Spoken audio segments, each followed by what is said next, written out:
Dave, do you have your rotation set for the LSU series? Yeah, Wicklander will go first, Paulette, and then we'll leave game 3 open, TBA right now. Would Lockhart be an option for that spot, or who else are you considering for that? I think Lockhart would be an option. I think Vermillion would be an option. Those are probably the two that jump out at me because, they have experience starting for us this year. Bob? Hey, Dave, how you doing? Good. Yeah, I was looking up the year-by-year results versus LSU, and I guess your first year back at Arkansas, you guys went down there and swept them, which that doesn't happen very often to LSU by anybody. But then you haven't been able to win a series down there since. I know a lot of that has to do with LSU and how good they are. But what do you think about that? And you guys are playing so well, and they're, by their standards, haven't had a real good year. Just how do you see? Do you feel like maybe this is the year you can go down there and win a series again? Well, 2004 is the year you're talking about that we swept them. There were some really good games. I remember Friday night's game was a good game. Saturday's game, it seemed like we went extra innings. I remember Blake Parker throwing out a runner at the plate in the bottom of the 9th to extend the game and the bottom of the 10th to extend the game from right field. And then we scored some runs in the 11th and won. It was a crazy game. And on Sunday we won again. We also won the conference championship that year. So we had a good team. But yeah, it's been a tough place for us, and it's a tough place to win a series. And I think with this team that we have a chance to win a series anywhere we go. So I wouldn't say that they're having a tough year or a bad year. I just think that maybe some things haven't gone their way. They have a lot of talent, and they've had an injury on the mound that hurt them early in the season or a few weeks back, and they seem to be playing really well now. So it's going to be a great challenge for us. Well, what impresses you about their team, hitting wise, pitching wise, just all around? I think they're very athletic. They've got some really good freshmen that are playing really well for them. So, you mix in some of the older guys and veterans, and you saw, they were within a few outs or maybe one out really in the bottom of that 8th inning at Ole Miss from sweeping Ole Miss on the road. And I know how hard it is to sweep anybody, but especially Ole Miss at their ballpark. So they're capable, like any team in the league, of having a great weekend and getting after you pretty good. So, we're not taking anybody lightly, obviously. We have 4 weekends of SEC play left, and we only have 1 non-conference game. So we've had time to work and rest and think and get ready for this series. And we know it's a big series. Yeah, I got a couple more, but I'll turn it back over to Oliver. Thanks, Dave. Okay. Tom? Hey, Dave, I'm wondering with what Bolden gave you the other day and the fact that Nolan is coming back. I mean, you got a lot of options, and I'm wondering how you feel about maybe the long guys and the pitching staff as a whole, maybe. Right. Well, Bolden would be a guy, too, that if we don't use him one of the first 2 days out of the pen, maybe long relief, first guy to go long for us, things don't go well with the starter, you got to have somebody kind of penciled in to do that. And that would be Caleb right now. But he would be available to start on Sunday as well. If we can get these guys back out there that have been banged up a little bit, like Nolan, and he can have some success, and not using Lockhart all last week. If he could give us some innings, or whether he starts or comes out of the pen and gives us a few quality innings, that would be big. And yeah, just trying to get it going a little bit. Wiggins didn't throw last weekend, and he's ready to go. So we feel like every team does, if they're rested up a little bit with your pitching, that we should be able to use some guys at least one time and maybe a couple of guys twice. Yeah, and I'm wondering how Nolan has looked in his most recent mound, his outings, and also like Ramage and Blake Adams. How have those guys looked? Yeah. So Nolan, all 3 of those guys threw yesterday at the end of practice to some live hitters. Nolan threw a lot of strikes, did a nice job. First time up on the mound against hitters in a while. So I thought he did pretty good. And, as far as Adams, up and down yesterday, Ramage threw a lot of strikes, got some guys out, gave up a few hits. But, I'd say that Nolan and those 3, Nolan and Ramage, were were probably the best. Blake's stuff was good. He needed to throw a few more strikes, but it's in there. Hopefully he can help us out in the future.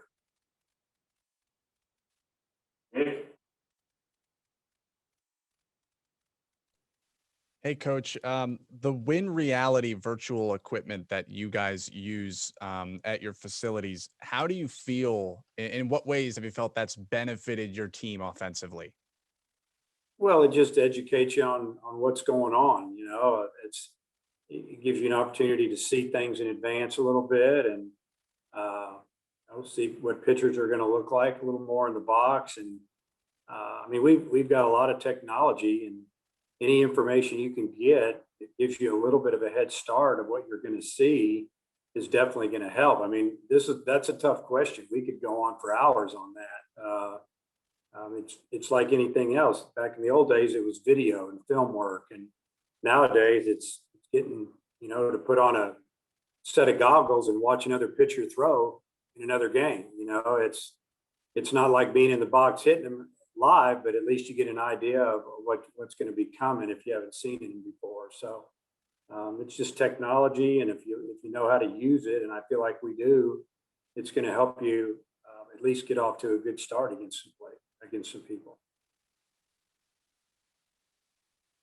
Nate? Yeah, Dave, I was kind of curious, what's your criteria about third base, the way you've been using Nesbitt and Smith, as far as kind of what you look for out of both of them? Yeah, it's probably been the hardest part of the lineup to write up, just because they both bring a little bit of a different part of the game. Obviously, one hits right, one hits left. It doesn't mean that because Nesbitt hits right that I'm going to start him against lefties and vice versa. Kind of look at the matchups a little bit. Nesbitt has a lot more experience defensively at third base, but if you look at maybe the numbers, Smith has swung the bat a little bit better in conference games. So I guess the criteria is maybe just a little bit of gut instinct, feel, maybe looking at some numbers and seeing if one is just a lot better matchup against that pitching. In some situations, it's more of, I think it's going to be a tight game, or there's going to be a lot of, ground balls hit that way or bunting, and maybe you go with a more experienced defender. But it's been difficult to figure out how to handle that one. The other parts of the lineup are not set in stone, but definitely there's been 7 or 8 guys that are starters, and a couple of guys platoon in third base is definitely one of those positions. So I don't know if there's really one definitive answer. It's more about just feel and kind of going with the hot guy or maybe the better defender on certain days. Thank you. Bill? Coach, Cops picked up National Player of the Week awards and also had to share the SEC Player of the Week. A lot of fans are wondering, how does that happen? How does he share it, or how does he pick up the award? Well, how does he have to share? He gets the National Player of the Week and then has to share the SEC, and a lot of fans don't see the dichotomy of how those two work together. Well, those two groups don't work together. That's how. You've got the SEC, and they probably could care less what national people say. They're going to go on what they see. And I think Rocker had an incredible outing. Cops was an incredible 2 days for us. So I guess they decided to pick 2 of them. They couldn't decide on one, obviously. And then, collegiate baseball, they're out of Arizona. They're just kind of looking at some numbers and they make a decision. And so I get where the fans are coming from. But then again, I get it. There's great outings all over the place, whether it's a hitter or pitchers. And it's probably really, really difficult to select a guy. If somebody throws a perfect game and it's a big game and good competition, that might be easy. But when things are going on the way they go on in our league, is so talented. I get the sharing thing. I wouldn't want to be in their shoes, honestly, picking those some weeks. Matt, you have anything?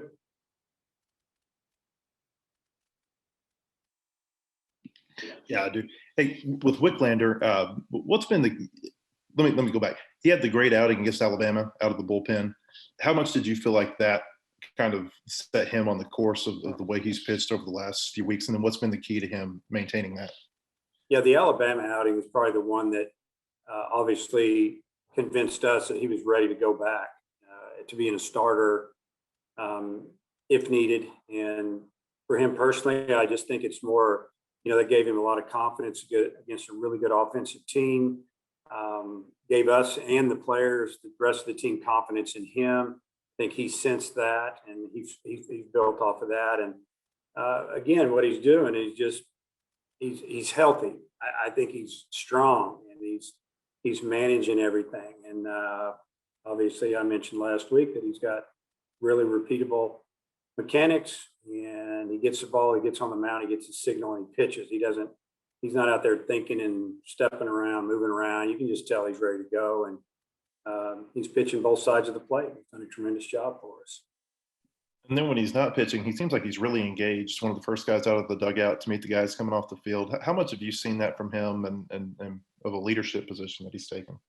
I've seen it a lot. And those are things that I really tune into. I just think at this level of baseball, it's very important for the players that are not starting, or the pitchers that aren't in the game, to be hooked up in the game and really following it pitch by pitch and pulling for their teammates. It's different than pro ball. And I talk to our players about it all the time. In the big leagues playing 162 games, minor leagues are playing 130, whatever they play. I get it. You just kind of go about your job. Here, it's different. You're playing 3 or 4 times a week. You should enjoy it, have fun. You should pull for each other. And, there's a little bit more camaraderie here than there are at different levels. And I've seen that from older guys, and I think it's really important. The chemistry of the team is good. Hutch, coming back around to you. Yeah, Dave, the home runs get all the attention, but y'all also lead the country in walks. What's been the key to that? Well, obviously, it's about on base percentage for us, and a 2-run homer is a lot better than a solo. And we always tell our pitchers and our that solo homers aren't going to beat you. It's those 3-run homers that'll get you. And if you give up a home run here or there, nobody on, not a problem. Just means you're attacking the zone. Guy put a good swing on it. But I'd say a little over a month ago, we discussed it with the team that if we want to make a move to the next level, we have to do 2 things. Number one, we need to throw more strikes. And number 2, we've got to cut down on our strikeouts. And I think, Coach Thompson could answer it better than me, but they've worked on it hard and made it a little bit of an adjustment, maybe an approach thing and a team thing. And it's definitely paying off. And yeah, we strike out, and so does everybody else, because you're facing SEC pitching and they're really good. But we've also run into a lot of balls as well. And, it's nice when you're getting pitchers' pitch counts up, and that's what we've done. And we're getting into the bullpen. There's usually a reason guys aren't starting. Either your closers, 1 or 2 inning guys, those middle guys are not quite as good as those starters. And if you can get there, you got a little bit better chance to score. And then, you've said several times that you expected there to be a lot of home runs up and down the order because of the power. Did you see this kind of the approach where you're drawing a lot of walks and getting opposing pitch counts up? Is that something you also expected? Well, I would say you expect it, yes. The home runs, we saw that in the fall, and I've mentioned that a couple of times, that up and down the lineup, guys were hitting home runs. We hit more home runs this past fall than we did, in the fall of 17. And the 18 team hit like almost 100 home runs, and the 19 team, had a lot of home runs. We hit more home runs this past fall. So we were worried that maybe the pitching, we didn't have that guy that can shut you down, but it wasn't really about the pitching. We just have guys that can hit the ball out of the park. It's a little bit the way they're coached, and the approach at the plate, the walks. They should go with a disciplined team that's making you pitch early in the count, throwing you pitches you're going to swing at early. Then it'd be a good pitch that you can hit hard. And if they don't get that pitch, they take it. Maybe 3-1, it's borderline. You go ahead and take it. Go to 3-2 if it's a pitcher's pitch. And I just think our hitters have done a good job. And I think the more at bats we've gotten, second half of the season, they're more confident on what they see. They're not chasing as much. Every now and then you're going to get fooled, and that's obvious. And some of the strikeouts that we have are looking, but when you go back and you look at the track man or some of this info that we have, they're 2 balls out. we get it when it's one ball out. That's more of a 50-50 ball, we call it. The two balls out, it's a ball. So, umpires they're going to miss some too. It's just the way it worked. But overall, we've done a tremendous job the last 4 or 5 weeks of getting pitch counts up, swinging at strikes, and making guys work on that other team. Bob? Yeah, Dave, I know you're zoned in on your team, so I don't know if you even realize this, but the softball team is going to be down there in Baton Rouge, and the men's and women's track teams are going to be down there. So it's kind of like Razorback weekend in Baton Rouge. Just wondering kind of what you thought about all the teams going down there, taking on LSU this weekend. Well, we talked about it this morning on our staff. We met for a few minutes, talked about that. I think softball doesn't play till Saturday, Sunday, Monday. I may be wrong there, That's right.